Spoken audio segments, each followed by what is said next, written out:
건강 365 두 번째 주치 만나보겠습니다. 동산병원 이비인후과 전문의 박종원 교수 나와주셨습니다. 네, 안녕하세요. 안녕하십니까. 반갑습니다.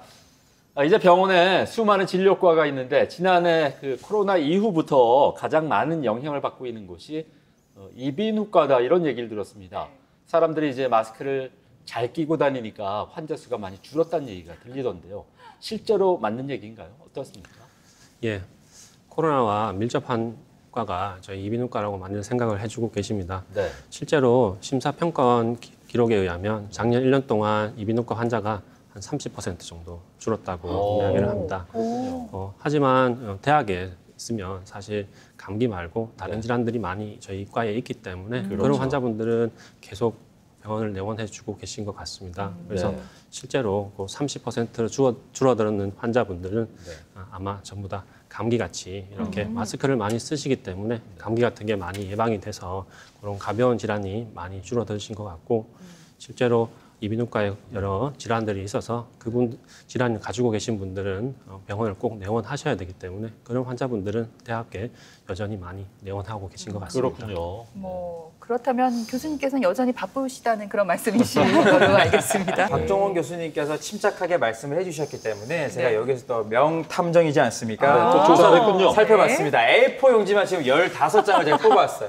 시간이 없기 때문에 간단하게 한번 추려보겠습니다. 보통 저희가 교수님 이비인후과 같은 경우에는 아이들은 중이염이 있어서 많이 가고 또 어른들은 목이 불편해서 저도 많이 가는 그런 타입인데 우리 교수님의 전문 분야는요. 음성질환, 구강암, 타액선암, 두경부 종양, 갑상선암 다양합니다. 근데 여러분들 여기서 정말 놀라셨을 거예요. 타액선암이나 두경부 종양이라는 말을 들어보지 못한 분들이 많으시거든요. 좀 고차원적인 좀 분야가 아닐까 싶어요. 그래요. 일반적인 이비인후과 질환하고 좀 다른 느낌이에요. 네.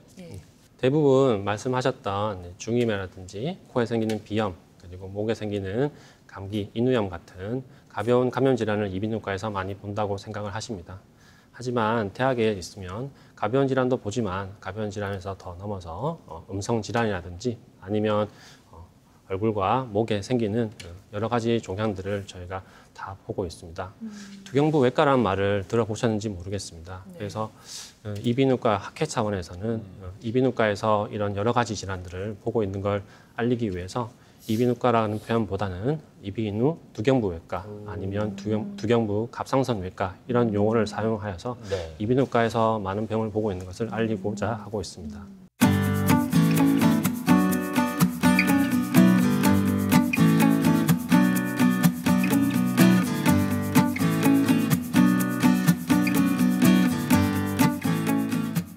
심목소리가 언제부터 나셨나요? 검사해봐야 알겠지만 안 좋으면 후두암일 수도 있습니다. 사람의 첫인상을 결정짓는 얼굴, 숨쉬는 코, 소리를 듣는 귀, 음식을 먹고 말하는 입과 목에 암세포가 생긴다면 어떨까요? 생존에 필수적이면서 매우 중요한 부위이기 때문에 암이 발병하게 되면 심리적으로 두려움을 느끼는 분들이 가장 많은 질병이 바로 두경부암입니다.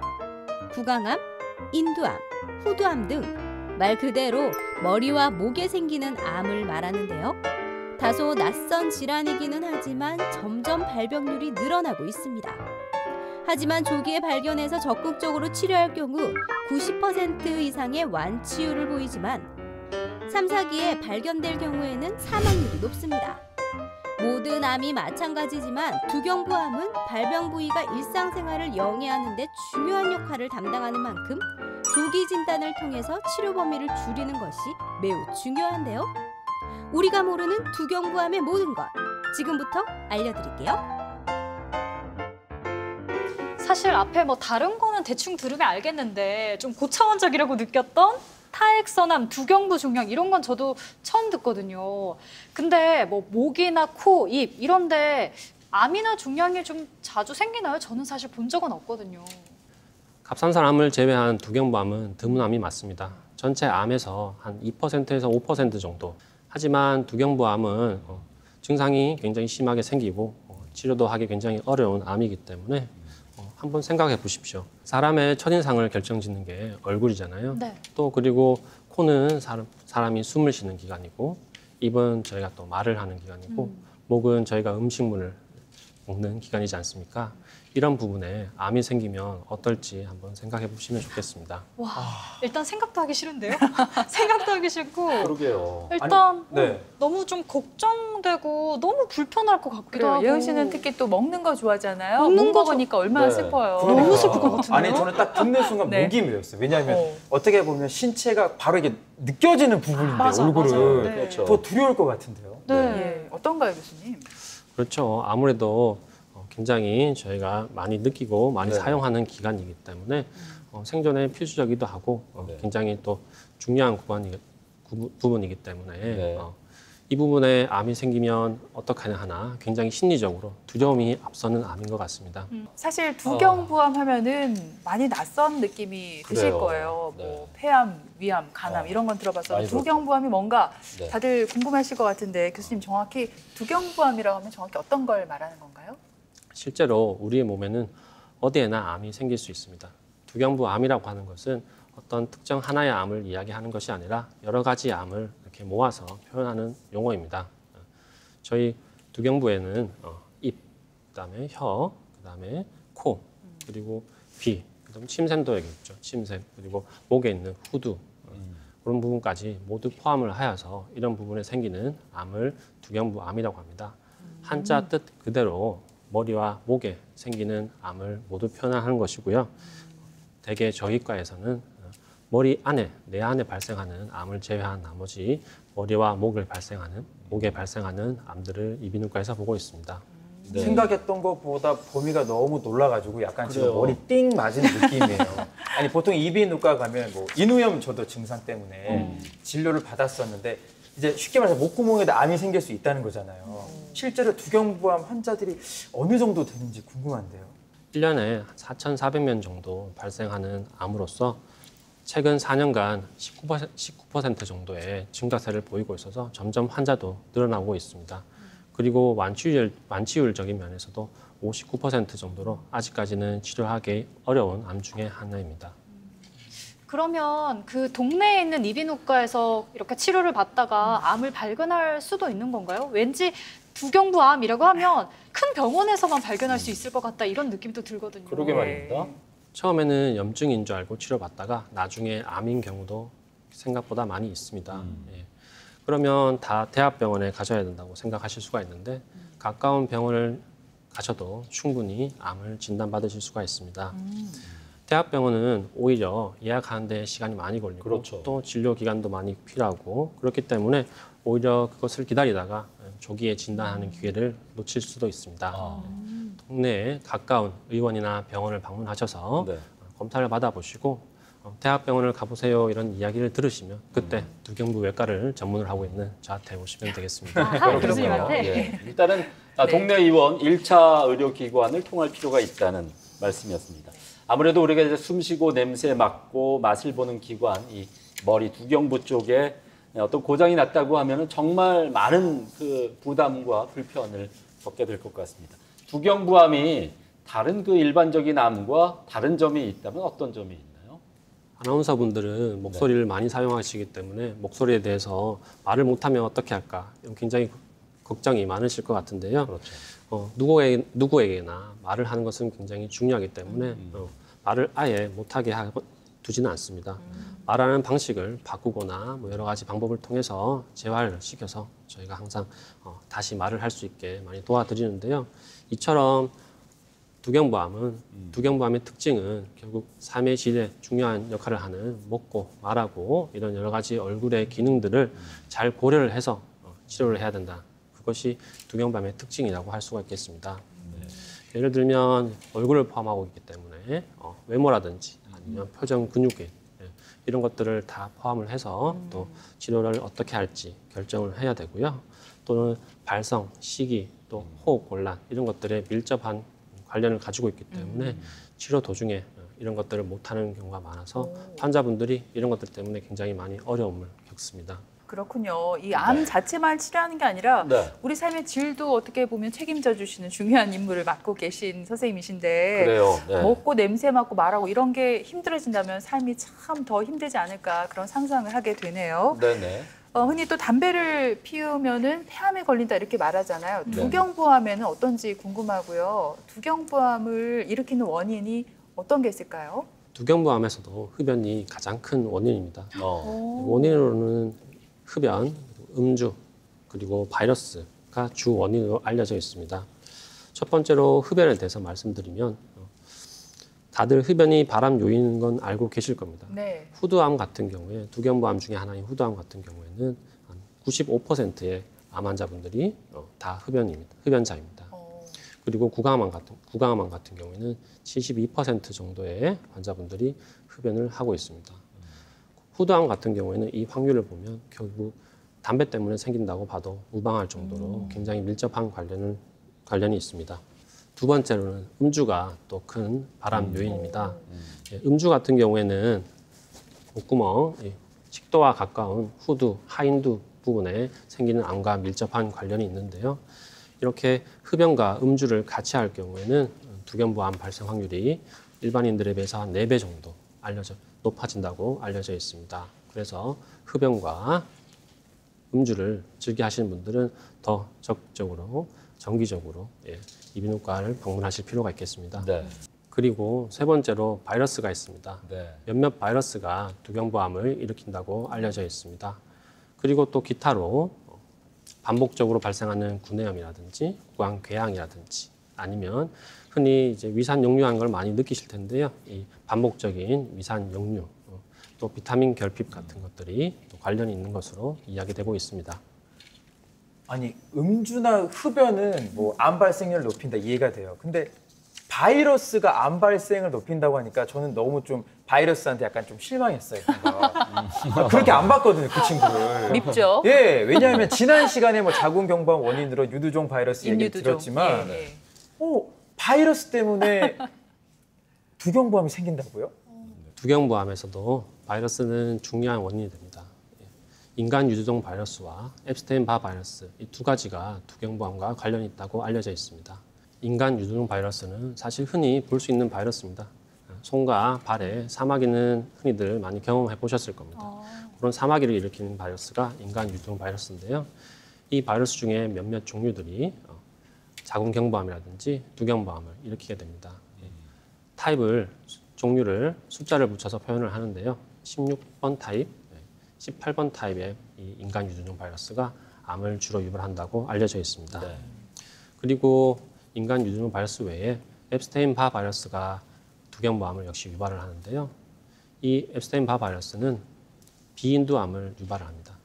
비인두암은 배우 김우빈 씨가 걸렸다고 예전에 보도가 돼서 언론에 많이 공개가 됐었는데요. 이 앱스테인-바 바이러스는 굉장히 특징적으로 이 비인두암만 유발하는 것으로 알려져 있습니다. 네, 인간 유두종 바이러스가 굉장히 무서운 거였네요. 근데 이런 유두종 바이러스로 인해서 생기는 두경부암, 뭐 기존의 암과 좀 다른 건가요? 혹시 더 위험하다고 볼 수 있을까요? 물론 원인이 다르기 때문에 이 바이러스에 의해서 생기는 두경부암은 기존의 두경부암과 다른 특징을 가지고 있습니다. 첫 번째로 암의 발생 부위가 다릅니다. 기존에 담배로 많이 생기는 후두암 같은 경우에 이 성대 부분에 많이 생기게 되는데요. 이 바이러스에 생기는 두경부암 같은 경우에는 인두, 목구멍 쪽에 생기는데요. 편도성과 혀뿌리 쪽에 주로 많이 생기게 됩니다. 또한 이 바이러스 감염이 점점 많이 퍼지고 있어서 전체적으로 발생이 많이 늘어나고 있습니다. 2000년 이후부터 두드러지는 증가 추세가 보이고 있는데요. 선진국 쪽에서 두드러지고 있으며 이 부분은 성행위의 패턴이 변화하면서 그 부분이 변화되고 있는 것으로 알려져 있습니다. 또한 주로 발생하는 연령대도 다릅니다. 기존에 담배로 인해 생기는 두경부암 같은 경우에는 60대 전후로 해서 많이 발생을 하는데요. 이 바이러스에서 생기는 두경부암은 20대도 발생할 수 있고요. 30대를 전후로 해서 많이 발생을 하기 때문에 나이가 젊다고 해서 두경부암에 전혀 해당 사항이 없다고 생각하시면 안 되고 조금 증상이 있으면 자주자주 또 이비인후과를 방문을 하셔야지 될 것 같습니다. 다행인 점으로 이 인간 유두종 바이러스에 의해서 생기는 두경부암은 기존의 담배로 인해서 생기는 두경부암에 비해서 완치율, 즉 예후가 좁은 편에 속합니다. 그래서 치료하기가 그나마 좋다는 것을 알고 계시면 되겠습니다. 네. 지난번에 이제 저희 출연하셨던 건강 주치의께서 사실 그 자궁경부암 같은 경우는 이제 백신을 맞게 되면은 예방할 수 있다 이렇게 얘기를 해주셨었는데 교수님 어떻습니까? 두경부암도 이 백신으로 예방이 되는 건가요? 예. 그 부분에 대해서 사실 대답하기 굉장히 곤란한데요. 네. 아직 그 부분에 대해서 연구가 충분하지 않아서 그 부분에 대해서 적극적으로 권하기는 힘든 실정입니다. 네. 저희 나라에서 자궁경부암 백신 같은 경우에는 2016년부터 만 12세의 여아를 대상으로 국가 예방접종 사업으로 실시를 하고 있습니다. 하지만 이 남아를 대상으로는 실시를 하지 않고 있는데요. 이 부분이 결국 남아를 대상으로 한 두경부암의 접종 효과에 대해서 아직까지 뚜렷하게 향상을 시킨다는 결과가 아직 없습니다. 아무래도 두경부암이 자궁경부암에 비한 그런 여타 암에 비해서 굉장히 드문 암이기 때문에 아직까지 데이터가 좀 부족한 것 같습니다. 하지만 미국의 CDC에서는 남아에 있어도 12세 미만의 남아에서 이 자궁경부암 백신, 즉 인간 유두종 바이러스 백신을 접종을 하는 것을 현재 권고하고 있습니다. 일반적인 증상에 대해서 저희가 좀 알면 도움이 될 것 같아요. 저희도 사실은 또 목을 많이 쓰는 직업인지라 맞아요. 잘 쉬고 잘 붓거든요. 이런 게 또 혹시나 두경부암에 영향을 미칠까 봐 좀 걱정이 됩니다. 네, 어떻습니까? 벌써 낯빛이 어두워요. 네, 철원 지금 씨가. 약간 진짜 약간 긴장이 돼요. 예, 네. 어떤가 증상이 뭐 표시가 나나요? 설마. 예. 말씀을 많이 하시니까 그 부분에 대해서 굉장히 걱정이 많으실 텐데요. 네. 실제로 말을 많이 하는 것은 두경부암과는 전혀 무관합니다. 다행이네요. 다행이다. 예.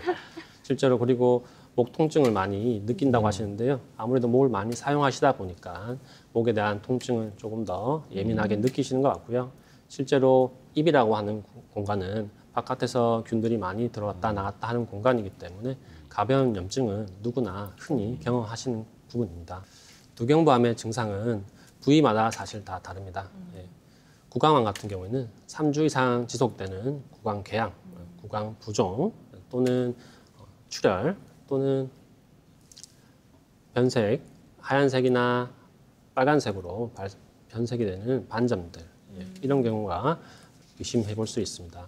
후두암 같은 경우에는 역시 또 3주 이상 지속이 되는 목소리 변화, 또 목 속의 이물감, 아니면 호흡 곤란, 아니면 이제 출혈 같은 것들이 또 발생할 수 있습니다. 침샘암 같은 경우에는 좀 다른데요. 침샘암은 이제 턱 주변으로 있습니다. 예, 턱 주변으로 있어서 이 턱 주변에 덩어리가 만져지는 경우에 또 의심해 볼 수 있습니다. 그리고 45세 이상이 되면 두경부암의 발생 가능성이 증가되기 때문에 45세 이상인 분에 한해서는 2주 이상 턱 주변 말고 이 목 전체에 어디서든지 뭔가 덩어리가 만져진다 이러시면은 이비인후과에 가셔서 꼭 검사를 받아보는 게 좋겠습니다. 그렇군요. 지금 교수님 말씀 들으면서 제가 침을 한번 꼴깍꼴깍 그렇게 삼켜봤거든요. 돼요, 뭔가. 괜히 뭔가 이물감 느껴지고 불편한 것 같고 겁이 좀 납니다. 사실 저희가 목이 좀 아프네 하면 내가 요즘 피곤해서 그런가 보다 하고 넘기는데 사실 이게 진짜 자칫 잘못하면 암일 수도 있다는 거잖아요. 진짜 조심해야 될 것 같고 왠지 두경부암 진단하는 과정도 좀 무서울 것 같아요, 교수님. 예. 사실 제가 이야기 드리는 증상만 생각하면 다 암이 걸린 것 같을 것 같습니다. 저도 이런 증상을 많이 경험을 해보기 때문에 이런 것들이 있으면 저도 혹시 암이 아닌가 생각을 많이 하게 됩니다. 네. 하지만 제가 이야기 드린 것 중에서 중요한 포인트는 3주입니다. 오랫동안 오랫동안 이 증상이 낫지 않고 생겼다가 금방 없어지는 것들은 사실 괜찮은 겁니다. 근데 3주 이상 이렇게 지속되는 이런 증상들이 발생을 했을 때 이제 의심을 해야 되는 거고요. 사실 저도 환자분들이 이야기하는 증상만 듣고서는 이게 어떤 병인지 사실 알기 힘듭니다. 그래서 이제 이비인후과에서는 이제 검사를 해서 이제 여러 가지 진단을 또 도움을 받고 있는데요. 크게 이비인후과에서 요즘 많이 하고 있는 검사는 내시경 검사와 영상 촬영 검사가 있습니다. 위내시경은 많이 받아보셨을 겁니다. 네. 예, 위내시경 굉장히 힘든 검사인데요. 이비인후과에서 사용하는 내시경은 사실 위내시경에 비해서 훨씬 가늘고 훨씬 짧고 그렇기 때문에 쉽고 편하게 받으실 수가 있습니다. 이런 내시경 검사는 가까운 이비인후과 의원에서도 충분히 받으실 수가 있기 때문에 쉽게 많이들 방문하셔가지고 이런 내시경 검사를 받아보시는 게 좋습니다. 그리고 내시경 검사를 받아보시고 병변이 보인다. 그래서 조직 검사가 필요한 경우가 발생할 수 있습니다. 그럴 경우에는 이제 조직 검사를 권유를 받게 되고요. 조직 검사는 이비인후과 조직 검사는 사실 굉장히 깊숙한 부분에 있을 수도 있고 또 출혈이 발생하는 경우가 많기 때문에 조직 검사는 간혹 전신 마취 하에서도 이루어지기도 합니다. 네. 그리고 두경부암 증상으로 목에 혹이 만져지는 경우가 있다고 얘기 드렸는데요. 보통 초음파라든지 CT를 통해서 영상을 촬영하여서 검사하고 있습니다. 3주 이상 진짜 증상이 계속되면은 얼른 병원에 가서 검사 받고 조기 진단이 무엇보다 두경부암은 중요한 것 같아요. 늦어지면 좀 아쉽게도 치료가 어려워질 수밖에 없겠죠. 당연히 조기 발견이 되면 굉장히 후유증 없이 두경부암에서 치료를 할 수가 있습니다.